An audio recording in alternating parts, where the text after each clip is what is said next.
In ancient times, the wealth of Croesus was legendary. Midas had so much money that a legend grew up that all he touched turned to gold. Today, I suppose we would talk of Bill Gates as a modern legend of wealth. Someday, he will have as much as Croesus and Midas have. Nothing. You and I will have the same amount. That simple fact is what makes greed so foolish. It's the reason that in the parable, God calls the rich man, "You fool." Jesus warned us that one's possessions do not guarantee life. In the gospel today, greed is for wealth. The man who approached Jesus wanted his share of an inheritance. The man in the parable wanted the good life, a life of physical comfort and ease. But there are other things for which we can be greedy.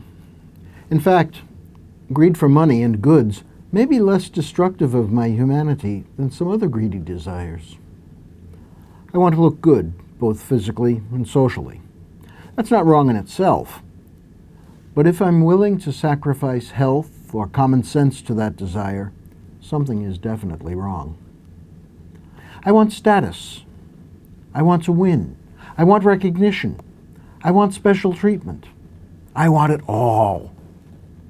But Jesus says, avoid greed in all its forms.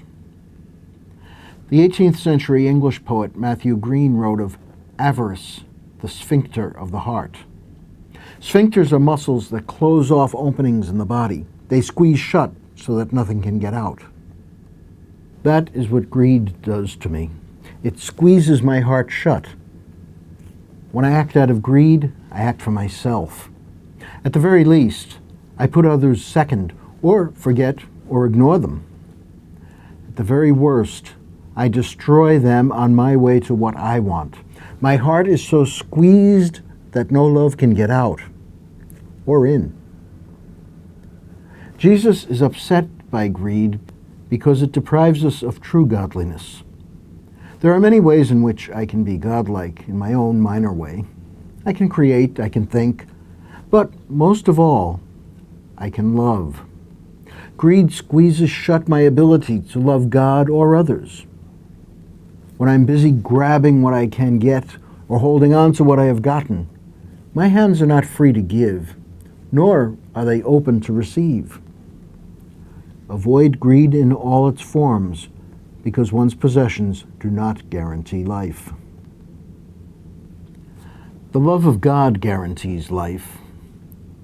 Might it be that I'm greedy because deep down I'm not yet ready to rely upon the love of God? Do I really believe that this world is the whole story?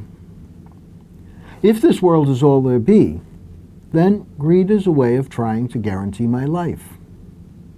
If I have it all, at least I will have something to show for having been born. If there be nothing more for me than that, what I can get my hands on, then greed is common sense. My fame and fortune may not outlast me, but I won't care. As long as I have them, I know I am still alive. Perhaps I'm greedy because I fear death. Greed is another name for fear. If I have things, whether tangible or intangible, I know I'm alive.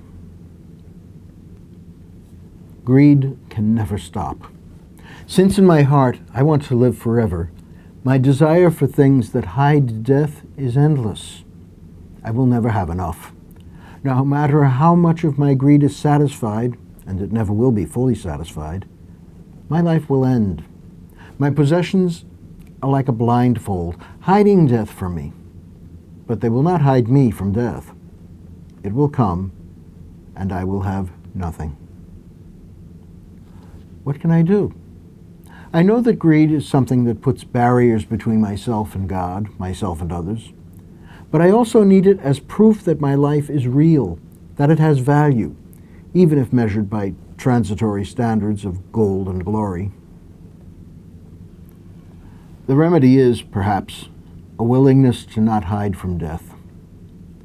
When I really accepted death as truly the entrance to a new, deeper experience of God's life-giving love, then I can live without greed. I can allow death to kill my greed before either greed or death kills me.